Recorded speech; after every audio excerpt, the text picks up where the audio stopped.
What's up, Retro Warriors? Today we're diving into the pixel-packed world of the Super Nintendo to uncover the most underrated games you might have missed back in the day. Now, these aren't your typical Mario and Zelda picks out there, even Super Metroid either. These are deep cuts that deserve way much more love, so let's get into it right now and jump into it. Our first game on the list is no other than from 1992 on Kenko.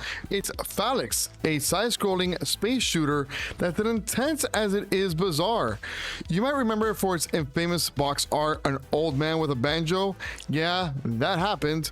But behind that odd cover is a rock-solid shooter with multiple weapon types and a killer soundtrack. Fun fact, you can unlock a stage select and boost your lives and continues by entering a special code in the system configuration screen. We go into our second game on the list, which is no other than The Legend of the Mystical Ninja from 1991 and Konami. A quirky action adventure that blends side-scrolling combat with RPG elements and minigames.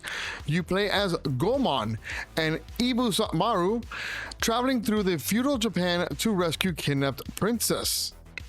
It's weird, it's wonderful, and it's packed with charm. There are certain areas where you can strike certain walls and objects to reveal hidden icons, like a Kid Dracula cameo that gives you bonus cash. Number 3 on the list is maybe my favorite one on this list is no other than the 1991 game from Enix, which is no other than Arazzer, as one of the most unique Super NES games ever made. It mixes side-scrolling action with God Sim City building. You're literally a Deadeye, fighting monsters and helping rebuild civilization. It's ambitious, atmospheric, and still unlike anything else. Now, if you beat the game, you do unlock Professional Mode, a tougher version with no simulation segments.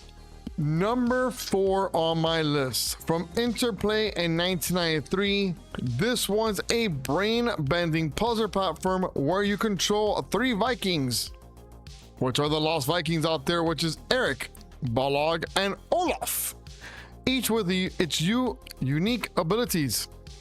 You need to switch between them to solve puzzles and escape alien captivity. It's clever, fun, and surprisingly deep. Little fun fact, if you use passcode GRAT to skip straight to level 2 or enter special code at the low screen for invincibility and level select. Before we jump into the last one on our list, we do have an honorable mention, which was popular demand, shouted out by their chat on our TikTok videos, is no other than 1991 from Taito, which is Darius Twin. This horizontal shooter lets you choose your path through branching levels, each filled with robotic sea creatures and massive bosses. It's tough but rewarding. You can start the game with 50 lives by holding the L plus R on controller 2 and pressing select and start on controller 1 at the mode select screen. Number 5, which is another great game as well from Sika 1993, is Super Turrican, a run and gun shooter with gorgeous visuals and tight gameplay. Think Contra meets Metroid. It's fast, explosive, and criminally overlooked. Plus, the soundtrack is absolute fire. A fun fact of this, if you pause the game and press left, left, left, right, right, right, left, left, left, you can activate invincibility. So there you have it. It was 5 amazing games, plus obviously 1 given us by chat.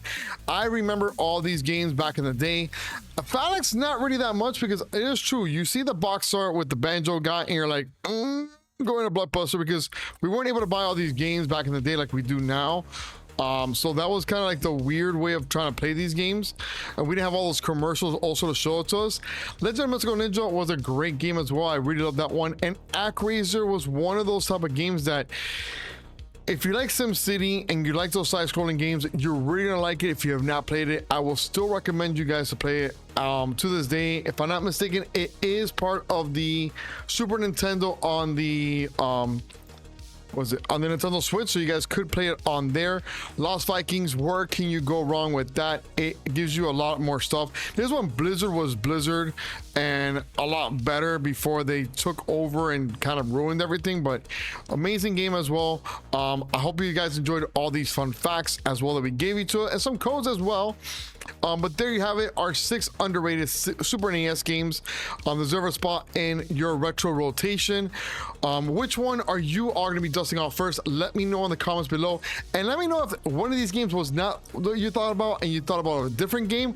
Let me know as well which one you think is underrated for the Super Nintendo. I'm loving the retro ride that we have. We have a lot more great videos to come up. If you have not checked out this video here, which we go over the most underrated Sega Genesis games, trust me, you're gonna want to check out that one and the wall picks that we have there. Make sure to hit that like, subscribe, and I'll see you guys on the next video.